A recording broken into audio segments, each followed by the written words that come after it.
Esse é o Ancapso e nós vamos falar agora do otimismo que está reinando na casa do Bolsonaro. O Bolsonaro, que está em prisão domiciliar, parece que está otimista e está vendo luz no fim do túnel. O que isso quer dizer para a gente? Quer dizer que está rolando as negociações mesmo, né? Como eu falei para vocês, teve lá o exame dele que mostrou que ele está com gastrite, alguma coisa, não sei o que lá. A gente sabe que está tendo muita negociação lá em Brasília. E a coisa parece que está caminhando para algum desfecho aqui, ó. Aliados de Bolsonaro pediram prazo à Casa Branca para aprovar a agenda anti-STF no Congresso. A agenda, o pacote da paz no Congresso, né? É o que André Sadi quer dizer aqui. Mas parece que o Eduardo Bolsonaro conversou com o pessoal lá nos Estados Unidos, pediu um prazo de 3 semanas para fazer as acomodações e votar a anistia aqui no Brasil. Será que vai dar certo isso daqui? Será que vai conseguir? Porque a visão que a gente tem do Congresso é o contrário, né? O Congresso está ao contrário, querendo aprovar a lei da censura, que o Lula quer fazer censura lá, botar um órgão federal. Vamos entender esse caso aqui. Essa notícia foi sugerida por Brasil é o país mais corrupto do mundo, Peter Sem Barba tem boquinha de gaveta e várias outras pessoas. Obrigado aí ao pessoal que sugeriu notícias lá no nosso site, no visãolibertaria.com, e obrigado a você que está assistindo o nosso vídeo. Se você gosta do nosso conteúdo, por favor, deixa o seu like, se inscreva aqui no canal, né? Pois bem, então tá aqui, ó. A matéria da Veja diz que o Bolsonaro recuperou o otimismo e está vendo uma luz no fim do túnel. É o que eu falo para vocês. É lógico que abertamente ninguém vai dizer que vai recuar. O STF em momento algum vai dizer que vai recuar, o governo Lula não vai recuar.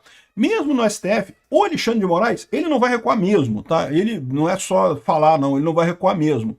Mas os outros ministros, o pessoal está negociando, porque está vendo que a coisa está indo para o buraco, que não dá para ser assim. O governo Lula também, pelo Lula, não voltaria atrás em nada. Mas o problema é que o pessoal já está fazendo o trabalho de negociação nos bastidores, né? Então diz aqui, ó, em prisão domiciliar, o ex-presidente Bolsonaro aproveitou o Dia dos Pais para reunir a família. Até os vereadores Carlos Bolsonaro do Rio e Jair Renan de Balneário Camboriú estavam em Brasília para prestigiar o pai. O único ausente foi Eduardo Bolsonaro, que se mudou para os Estados Unidos. Apesar das restrições impostas pela Justiça ao patriarca e da iminência de condenação de Bolsonaro pelo STF, né, ou seja, o pessoal da esquerda não pode esquecer de falar, não, porque ele vai ser condenado, não sei o que lá. Eles falam sempre isso, tem um motivo, tá? É porque eles querem incutir na cabeça de todo mundo que é inevitável, que não tem alternativa. E eu falo pra vocês, até coisa de 2 meses atrás eu diria que não tinha alternativa mesmo não, que eles iam condenar Bolsonaro mesmo. Hoje em dia eu já não tenho tanta certeza não, tá? Hoje em dia eu tô achando que vai ser difícil, mas enfim, a imprensa, é lógico, continua querendo condenar Bolsonaro, evidentemente vai continuar falando isso, né? A reunião familiar ocorreu em clima de harmonia e, como até a primeira-dama Michele Bolsonaro é cotada para empreitadas eleitorais, serviu de pretexto para conversa sobre políticas. Mesmo contrariado com a situação jurídica, Bolsonaro mostrou otimismo com relação ao futuro. Ele deixou claro que finalmente está vendo uma luz no fim do túnel, ou seja, uma chance de, mais cedo ou mais tarde, ser anistiado e recuperar os direitos políticos. Essa reviravolta seria possível graças a uma combinação de fatores. O motim de parlamentares bolsonaristas no Congresso, o pessoal não perdoa, né? A obstrução da oposição no Congresso teria devolvido o centro do debate o tema da anistia, que pode ganhar tração e, se der certo, os planos dos aliados do capitão de convencer o Centrão a embarcar nessa aventura, né? O que tiraria inquéritos em troca de acabar com o foro privilegiado também. A anistia ampla, geral e restrita teria ressuscitado com a rebelião e a força da variação dos bolsonaristas, né? Como a gente já falou, parece que a opção é fazer essa anistia mesmo no Congresso, excluindo os planos de quem planejou matar pessoas e coisa e tal, porque isso o Hugo Mota tirou fora, né? Para ficar alguma coisa. E, além disso, a pressão do presidente Donald Trump, é lógico, evidente, né? Mudou a coisa, né? Junto com essas ações, o Trump indicou que poderá ampliar o cerco ao Brasil caso o capitão não se livre dos percalços judiciais. O Brasil tem algumas leis muito ruins acontecendo. Eles pegaram o presidente e o colocaram na prisão e estão tentando prendê-lo, né? Isso realmente é uma execução política, estão tentando fazer com o Bolsonaro. Acho isso terrível, né? Enfim, é lógico, o repórter fala aqui, ó, como de costume, esse otimismo ou a luz no fim do túnel enfrentará o duro teste da realidade. O repórter acha que não tem nada, não, que o pessoal vai entrar na Magnitsky mesmo com vontade, sem problema nenhum, para condenar o Bolsonaro. A realidade vai chegar assim, vai ser um teste duro de realidade mesmo, só não sei para que lado. Aqui, ó, aliados de Bolsonaro pediram prazo à Casa Branca para aprovar a agenda, o pacote da paz lá no Congresso. Né? A Andréa Sadi, lógico, chama aqui de pacote anti-STF, mas é o pacote da paz, né, que o Flávio Bolsonaro propôs. Né? O pacote negociado por deputados bolsonaristas com o ex-presidente Arthur Lira, como condição de encerrar o motim, inclui a PEC das prerrogativas, que visa exigir autorização da Câmara ou do Senado para que deputados possam ser processados ou até mesmo investigados criminalmente. Pela Constituição, esses casos tramitam pelo STF. A mudança do foro privilegiado para tirar do STF processos contra parlamentares e, creem os bolsonaristas, todos os processos contra o ex-presidente Jair Bolsonaro. Mas alguns dizem que não vai ser isso. De qualquer forma, não faz diferença, porque, por fim, a anistia, com o objetivo de livrar condenados e investigados pelos atentados do 8 de janeiro e potencialmente Bolsonaro e os demais envolvidos na trama golpista, né? Então esse é o pacote que o pessoal está tentando passar no Congresso. A gente sabe que está sendo negociado inclusive com o pessoal do STF. Já teve acenos no STF de o pessoal deixar passar esse pacote, e a questão toda é essa. Vai conseguir aprovar isso no Congresso? Essa que é a questão, né? Até que essas medidas avancem, segundo o blog apurou, o núcleo bolsonarista em Washington deve continuar a trabalhar para ampliar o alcance da lei Magnitsky imposta contra o Alexandre de Moraes. Então, ou seja, o Alexandre de Moraes vai ser visado. Por enquanto, não vão fazer ações com nenhuma outra pessoa, nenhum outro juiz, nem Arthur Lira, ou Hugo Mota, ou Alcolumbre, nada. Por enquanto, vai focar ali mesmo, né? Mas, de qualquer forma, é isso daí. E por que 3 semanas? Porque é aproximadamente o tempo que antecede o julgamento de Bolsonaro no STF, marcado para começar no dia 2 de setembro. Ou seja, o pessoal vai ver se consegue fechar isso antes do julgamento do Bolsonaro. Bolsonaristas acreditam que, se Bolsonaro for condenado, a expectativa é que a Magnitsky atinja todos os ministros que votaram pela condenação do ex-presidente. Eu não descarto isso não, essa a situação, né? O encontro, segundo apurou o blog, durou 1 hora. A dupla entregou um relatório sobre como os bancos não estariam cumprindo a lei Magnitsky no Brasil, e o Bessent falou que ia dar um jeito nisso daí. Ou seja, a estratégia parece que é essa. Até o dia 2 de setembro, termos essa votação da anistia na Câmara. Eu não sei se isso vai acontecer, tá? Porque a verdade é que o Hugo Mota continua insistindo que tem que votar a lei Felca, né? A lei de censura que eles estão querendo colocar lá, que é uma lei absurda. Eu vou falar sobre isso num outro vídeo, mas essa parece que é a prioridade por lá, né?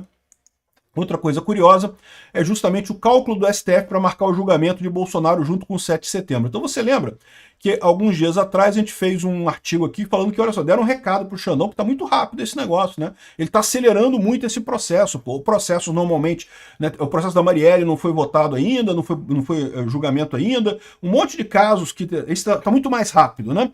E o problema é que isso vai impactar com o 7 de setembro, que vai ter manifestação, né, do 7 de setembro. O calendário estipulado para o julgamento de Jair Bolsonaro fará com que as sessões sejam intermeadas pela manifestação da direita prevista para o 7 de setembro, o que pode levar a um acirramento das tensões entre o bolsonarismo e o STF. Mas, de acordo com interlocutores do Zanin e do Alexandre de Moraes, nem a segurança do STF nem os ministros consideram a coincidência de datas um fator de risco. A prioridade para os ministros é encerrar o processo antes de outubro, para que o destino de Bolsonaro, muito provavelmente a condenação, já tenha sido traçado um ano antes das eleições de 2026.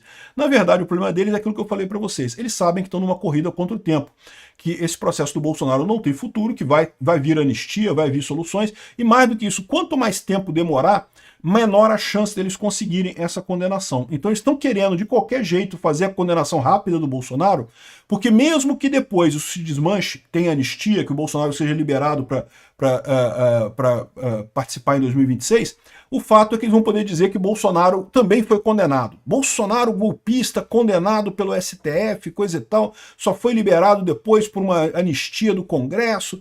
Enfim, é mais para fazer como um palanque político, né? Aqui, ó. Embora não haja regra para isso, o Lula foi condenado na segunda instância em janeiro de 2018 e preso em abril, 6 meses antes das eleições.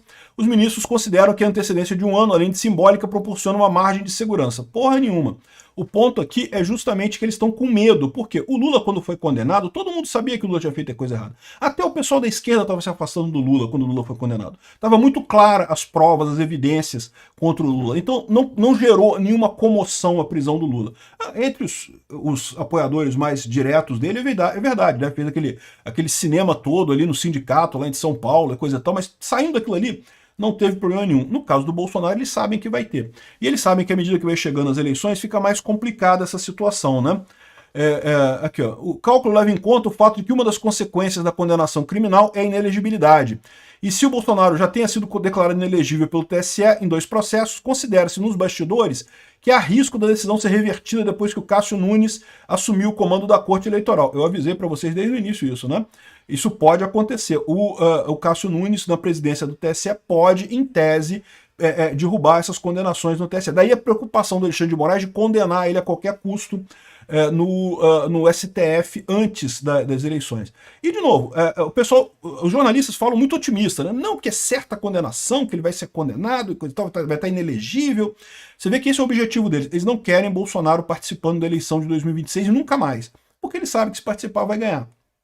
E aí, a preocupação deles é essa. E aí que eu digo para vocês, isso explicita o caráter de perseguição política desse processo, e mais do que isso mostra que a esquerda já está meio, até ela mesmo duvidando dessa questão de se vai realmente condenar Bolsonaro. É o que eu falo, se fosse a coisa de 2 meses atrás, eu diria que Bolsonaro ia ser condenado mesmo. Hoje em dia, eu já não sei mais, tá? Até a Transparência Internacional falou aqui, ó, prisão de Bolsonaro parece tentativa de silenciamento e tem fundamentos frágeis. Ela está falando aqui sobre a prisão domiciliar do Bolsonaro, né? O Bolsonaro recebeu a prisão domiciliar no dia 4 de agosto, porque no dia 3 de agosto teve manifestações e ele teria falado alguma coisa no celular com alguém, e até a Transparência Internacional, que é de extrema esquerda, entendeu que esse troço ficou estranho, tá? Enfim, repara que essa decisão da prisão domiciliar do Bolsonaro, o Alexandre de Moraes não passou ainda nem para o PGR, nem para ninguém da primeira turma. Está segurando a coisa, por quê? Porque ele está desesperado. Ele sabe que vai ter manifestações muito grandes no dia 7, ele quer dar um jeito de impedir esse tipo de coisa. Embora a imprensa e o Alexandre de Moraes tentem passar essa ideia de que não, está tudo acontecendo normal, nada mudou e coisa e tal, a verdade é que eles sabem que eles estão numa roubada. Não sabem por quanto tempo vão conseguir manter esse show.